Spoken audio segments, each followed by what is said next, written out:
Olá, tudo bem? Eu sou o Márcio Miranda e esse é o 15 Minutos, podcast de resumo e análise do noticiário, gravado direto aqui da redação da Gazeta do Povo. Eu, Bolsonaro e Bivar, junto por um novo Recife, aê! Cara, não divulga isso não, cara. Não, então apaga. Tá queimado pra caramba. Apaga. Se antes ainda estava meio na especulação, né? Agora está muito mais claro que o presidente Jair Bolsonaro está insatisfeito com a legenda que o elegeu. Até no fim da tarde de quarta-feira, o presidente deu a entender que vai ficar no PSL, isso apesar das desavenças.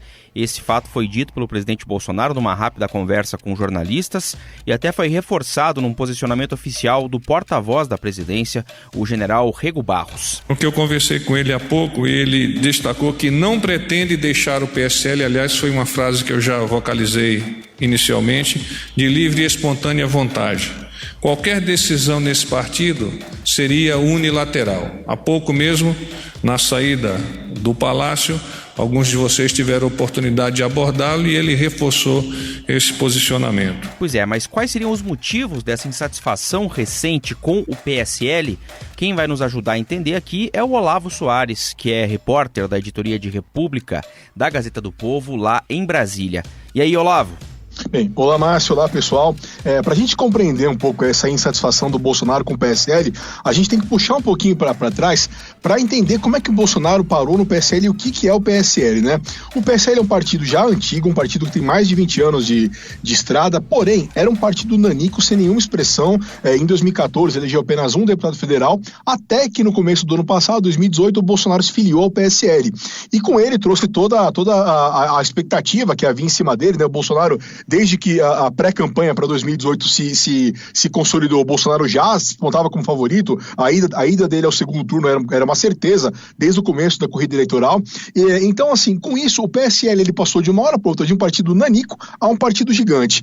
Porém, apesar de ter se tornado um partido grande por conta do Bolsonaro, Bolsonaro eleito presidente, foram 3 governadores eleitos, 4 senadores e 52 deputados, mesmo com tudo isso, ainda existe no PSL muitos traços daquele partido antigo, daquele partido que era pequeno, partido que existia de maneira muito discreta no cenário nacional até fevereiro de 2018. E o que acontece? Nesse contexto do PSL ainda ter traços de uma política mais tradicional, digamos assim, existe um grande impasse em torno da gestão do partido, da aplicação dos recursos do fundo partidário, do fundo eleitoral e principalmente do comando dos diretórios estaduais do PSL, né? O PSL ele é um partido que a base nacional dele é o estado de Pernambuco, que é a terra do Luciano Bivar, o presidente do PSL, que também é deputado federal, e os membros do PSL de Pernambuco têm uma influência muito grande ainda dentro da direção do partido.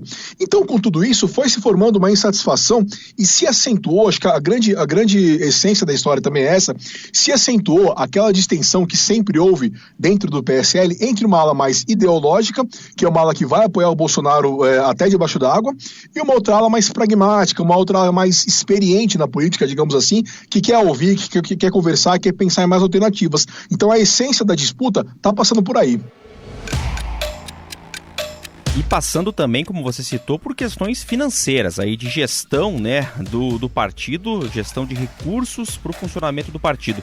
Vamos traçar um cenário aqui, Olavo, eventualmente, se o presidente Bolsonaro deixa o PSL, e aí isso poderia causar uma certa debandada dessas pessoas da ala mais bolsonarista. Como é que ficaria essa questão do dinheiro, dos recursos, fundo eleitoral, fundo partidário, hein, Olavo? Exato. Bem, vamos só começar então a falar sobre a possibilidade de saída desses deputados, até para a gente atualizar com uma nota que foi divulgada por 20 parlamentares do PSL, em que eles defendem o presidente Bolsonaro, em que eles falam que o partido que eles esperam ainda é o PSL, esse ainda eu estou enfatizando porque ele chama atenção na nota, e eles também pedem que o PSL adote mais práticas transparentes, mais corretas, esse tipo de coisa. Então, assim, na prática, essa nota é uma ameaça, né? Uma ameaça desses parlamentares, em que eles pedem que ou o PSL muda ou eles deixem o partido.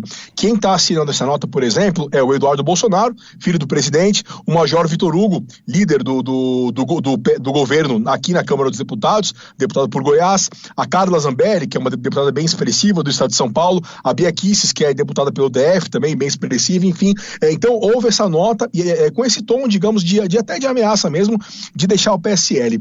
Caso esses parlamentares deixem o PSL, seja para um novo partido, seja para um partido já existente, o que vai acontecer? Teremos uma grande disputa judicial em torno dos recursos do fundo partidário e do fundo eleitoral. Ambos os fundos, eles são definidos de acordo com o tamanho da bancada dos partidos no legislativo. Então, a alteração do tamanho da bancada influencia. Mas o que acontece? O fundo eleitoral, que é aquele fundo específico para as campanhas eleitorais, né, o fundo que ele é aplicado para o custeio da campanha mesmo, pago apenas no ano da eleição, o fundo eleitoral ele é formado de acordo essencialmente com a bancada na época da eleição. Ou seja, sobre esse fundo não haveria tanta modificação, ou melhor dizendo, não haveria nenhuma modificação para o PSL não perderia nada. Mas em relação ao fundo partidário, pode haver mais disputa, porque o fundo partidário ele observa o tamanho da bancada no momento. Então, vai haver uma discussão de quando exatamente que esse momento vai prevalecer, se é o momento atual, o momento da eleição, enfim, a gente deve ter uma grande disputa jurídica para definir mesmo quanto ficará esse recurso e quanto o PSL e para onde e quanto cada deputado vai levar esses valores. Pois é. Bom, ainda falando sobre a questão da briga política, aí a gente até teve no final da tarde dessa quarta-feira uma entrevista do senador Major Olímpio, do PSL, à Rádio Bandeirantes, em São Paulo. Ele comentou o assunto, também saiu em defesa da permanência do Bolsonaro no partido e tal. Eu ainda brinquei com os vossos colegas da imprensa que eu disse a mesma coisa que o cara morar sozinho e fugir de casa. A casa é dele.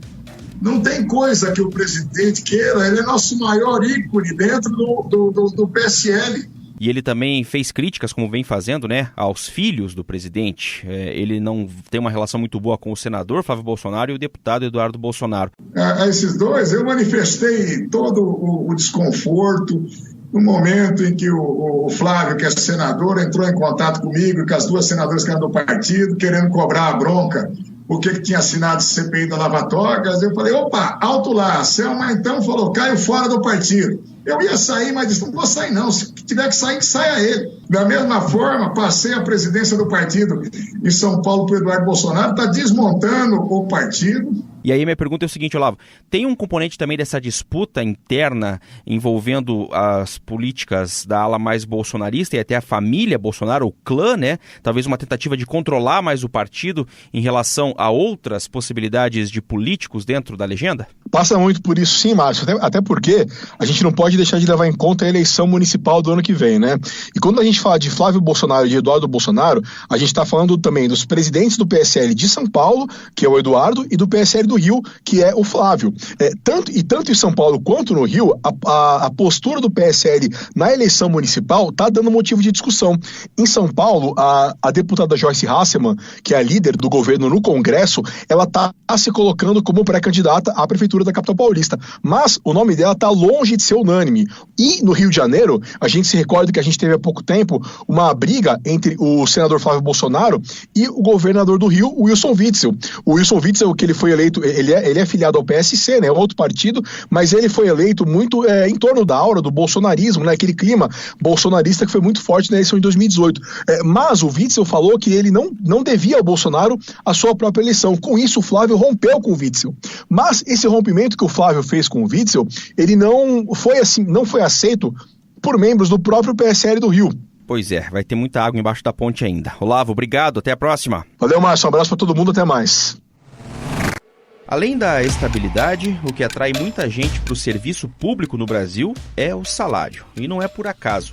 Um estudo do Banco Mundial, divulgado nessa semana, mostra alguns dados que evidenciam exatamente essa realidade.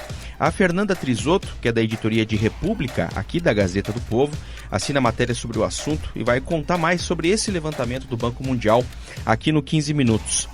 O que mostra esse estudo em relação aos salários dos servidores públicos no Brasil na comparação com os da iniciativa privada?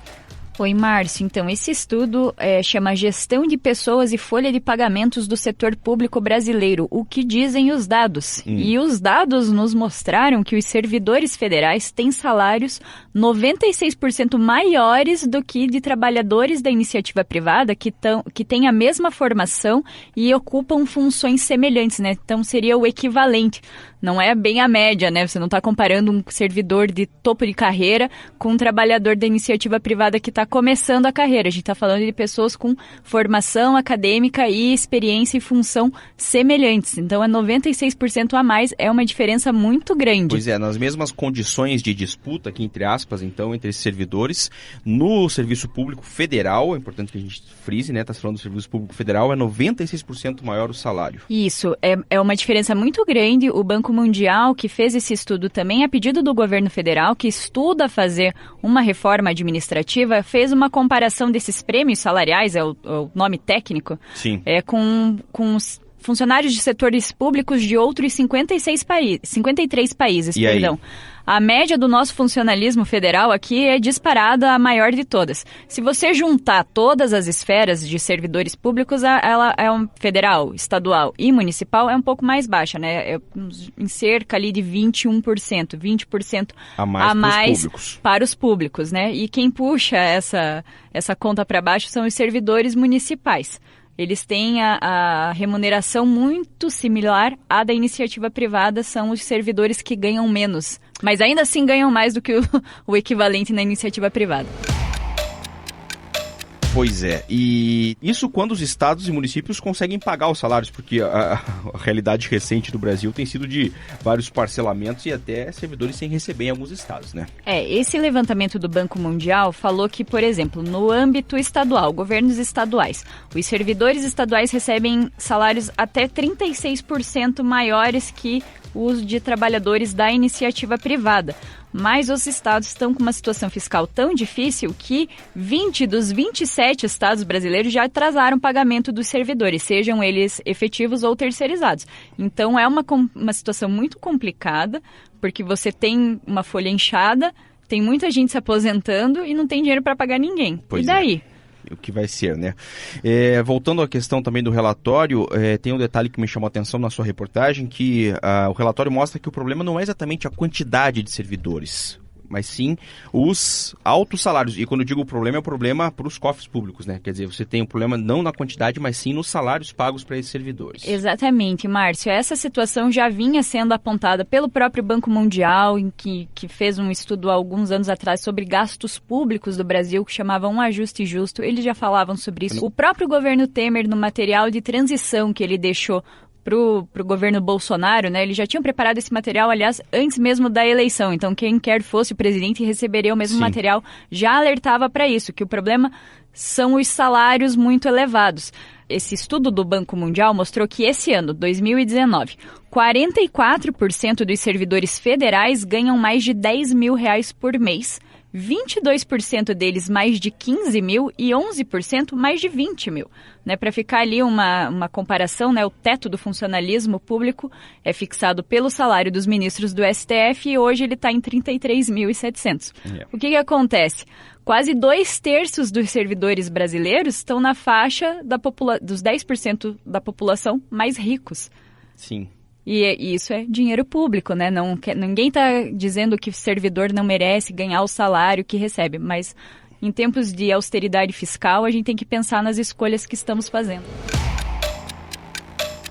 Mas também outro aspecto que é a quase impossibilidade ou muita dificuldade de demissão no serviço público, né? A gente tratou aqui no podcast 15 minutos sobre o projeto que tramita no Senado, até agora aguarda a votação em plenário, que prevê aquela avaliação que pode levar a talvez uma demissão. Mas não é simples um servidor ser demitido. Né? Não, é muito difícil e esses projetos que querem, né, estabelecer regras para demissão, eles vêm e vão, né? Eles aparecem na Câmara, aparecem no Senado e de repente eles estão indo com, parece que vai ser votado e daí não vai. E essa é a preocupação dos autores de novo desse do Senado que a gente tratou. Sempre corporativismo bem localizados e tentaram impedir e impediram. E parece que pretendem levar para o além, para sempre, para que nunca haja para que nunca haja regulamentação do serviço público. Para fechar, Fer, o Banco Mundial, aí, o relatório e esse estudo que a gente está tratando, propõe alguma coisa para mudar a realidade? Propõe, sim. Eles não ficam só apontando o dedo para o problema, eles sugerem algumas soluções. Primeiro é que eles consideram que a estrutura do setor público brasileiro é muito complexa. Eles têm mais de 300 carreiras, 117 tabelas de progressão salarial, então é muita coisa, é muita confusão. A primeira solução apontada é simplificar. Fazer uma consolidação de carreiras transversais, que seja mais fácil o ingresso. Às vezes você não precisa necessariamente entrar lá no início da carreira, mas você entra ali pelo meio porque você já é um funcionário, né, do setor privado mais experiente, é uma possibilidade. Outra coisa é a diminuição do salário inicial. Por que os servidores lá no fim da carreira ganham muito? Porque eles entram recebendo um salário muito mais alto do que o equivalente na iniciativa privada. Então, reduzir esse salário inicial, eles fizeram aqui umas contas, também, né? Um reajustezinho ali, ó, você diminuir 10% os salários iniciais, né, não ter uma reposição integral dos servidores que estão se aposentando para os que vão ser contratados para repor essas vagas ali, pode ser uma economia de 200 bilhões até 2030, então é bastante dinheiro. E essa redução de 10% dos valores, né, do 10% do salário inicial, eles já estimam que isso pode impactar ali mais ou menos uns 26, 27 bilhões. Isso é um Bolsa Família por ano. Muito bem. Fer, obrigado pelas informações e até a próxima. Até mais, Márcio. Esse foi mais um 15 Minutos, podcast diário de resumo e análise do noticiário aqui da Gazeta do Povo. A produção conta com a participação da Jennifer Ribeiro, a montagem do Leonardo Bestloff e a edição de conteúdo do Rodrigo Fernandes. Eu sou o Márcio Miranda e agradeço muito a sua companhia. Até amanhã.